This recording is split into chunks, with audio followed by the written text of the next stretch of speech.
आज हम जानते हैं काल सर्प दोष। काल सर्प योग क्या है, स्वयं देखें। क्या आपकी कुंडली में काल सर्प दोष है या नहीं? काल सर्प के साधारण से उपाय जानिए। कुछ बातों की जानकारी रखकर आप अपनी प्रॉब्लम से स्वयं ही बाहर निकल सकते हैं। काल सर्प योग एक ऐसा योग है जिसके नाम पर लोग डरते हैं और कुछ पंडित काल सर्प दोष कुंडली में बताकर लोगों को डराने का काम भी करते हैं। आइए आज हम जानते हैं कि वास्तव में ये है क्या, क्या सच में इससे डरने की बात है? काल सर्प दोष कैसे बनता है और इससे कैसे छुटकारा पा सकते हैं? आइए आज इसके बारे में बताती हूँ। कुंडली में कैसे देखते हैं कि काल सर्प दोष कैसे बनता है? सबसे पहले तो हम देखते हैं कि यह योग कुंडली में कैसे बनता है। जब कुंडली में राहु और केतु के मध्य सारे ग्रह आ जाते हैं तो काल सर्प योग बनता है। जैसे कि मैंने आपके सामने एक कुंडली लिया है और इस कुंडली में मैं आपको समझा रही हूँ कि काल सर्प दोष कैसे बनता है। इस कुंडली को मैंने यहाँ 1 नंबर लिखा है, यहाँ 2, यहाँ 3, यहाँ 4, यहाँ 5, यहाँ 6, 7, 8, 9, 10, 11, 12। आपकी कुंडली में यहाँ कोई भी नंबर हो सकता है, लेकिन जब हम कुंडली देखते हैं तो कुंडली को हम यहाँ से गिनना स्टार्ट करते हैं। इसलिए मैंने यहीं से नंबर डाला है और यहीं से आपको समझा रही हूँ। जैसे आपकी कुंडली में मान लीजिए कि यहाँ पर राहु बैठा है, जैसे मान लीजिए मैंने यहाँ राहु लिख दिया, तो राहु जहाँ बैठता है उससे ठीक 7वें घर को देखिए और यहीं से गिनना स्टार्ट करते हैं। जहाँ पर राहु बैठा है यहीं से गिनना स्टार्ट करेंगे और कुंडली में जब 1 नंबर लिखा रहता है तो हम गिनना भी यहीं से स्टार्ट करते हैं। और यहाँ कोई भी नंबर हो सकता है। तो जैसे अब यहाँ राहु है तो राहु से गिनना स्टार्ट करते हैं। 1, 2, 3, 4, 5, 6, 7। राहु से ठीक 7वें घर में केतु होता है। ठीक है, राहु से ठीक 7वें घर में केतु होता है, ये आप समझ गए। अब हमारे पास ये 7 ग्रह होते हैं, जैसे कि सूर्य, चंद्रमा, मंगल, बुध, गुरु, शुक्र, शनि। जब ये सातों के सातों ग्रह राहु और केतु के मध्य विराजमान हो जाते हैं कुंडली में, तो हमारी कुंडली में काल सर्प दोष बनता है। जैसे कि हम मान लीजिए यहाँ पे आपने ये सूर्य कर दिया, चंद्रमा कर दिया, मंगल कर दिया, बुध हो गया, यहीं गुरु हो गए, यहाँ शुक्र और शनि हो गए। ये सातों के सातों देखिए आपके राहु और केतु के मध्य आया और इधर के पूरे ग्रह घर खाली हैं। इसका ये मतलब हुआ कि इस कुंडली में काल सर्प दोष बना है। अब आप समझ गए हैं, जैसे ये राहु और केतु के मध्य इस साइड भी सारे ग्रह हो सकते हैं, इस साइड भी हो सकते हैं।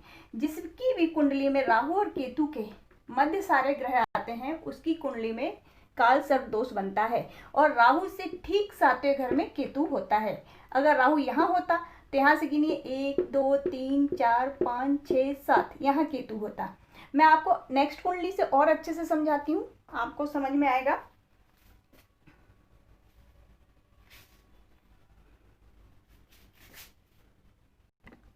आइए देखते हैं, ये मैंने एक कुंडली बना रखा है। इसमें देखिए मैंने राहु को यहाँ रखा है, इसी के साथ गुरु, मंगल, यहाँ शनि है।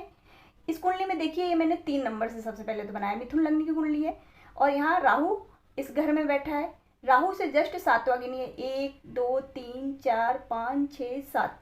राहु से 7वें घर में यहाँ केतु आया और इन सभी के अंदर ही गुरु, मंगल, शनि, बुध, सूर्य, शुक्र, चंद्रमा, राहु और केतु के अंदर ही सारे ग्रह आ गए। मीन्स इस कुंडली में भी काल सर्प दोष का निर्माण हुआ है। आइए एक और कुंडली से आपको समझाती हूँ।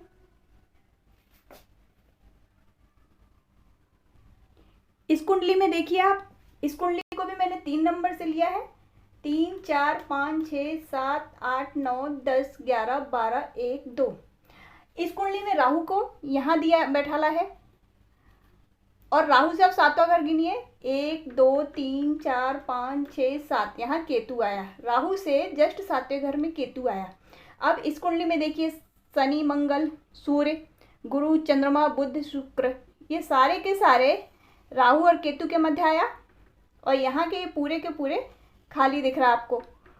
मीन्स जब भी राहु और केतु या केतु या राहु के बीच में सारे ग्रह आते हैं, हमारी कुंडली में काल सर्प दोष बनता है। तो अब आप यह समझ चुके होंगे कि कुंडली में काल सर्प दोष कैसे बनता है। काल सर्प योग मुख्यतः 12 प्रकार से बनता है। जिसकी कुंडली में काल सर्प दोष होता है उसके जीवन में काफी उतार चढ़ाव आते हैं, अत्यधिक परिश्रम करना पड़ता है।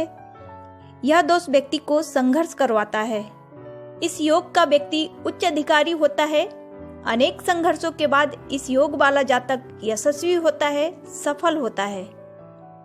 इस योग वाले जातक जातिका समाज में बहुत ऊपर भी उठते हैं।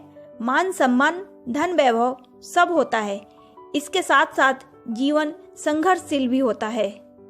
अगर आपकी कुंडली में काल सर्प दोष है तो यह सिर्फ बुरा रिजल्ट नहीं देता है। हमारे देश के प्रथम प्रधानमंत्री जवाहरलाल नेहरू की कुंडली में काल सर्प दोष था, परंतु वो सफल रहे। ऐसे इतिहास में बहुत लोग हैं जिनकी कुंडली में काल सर्प दोष होने के बाद भी वे लोग सफल रहे हैं।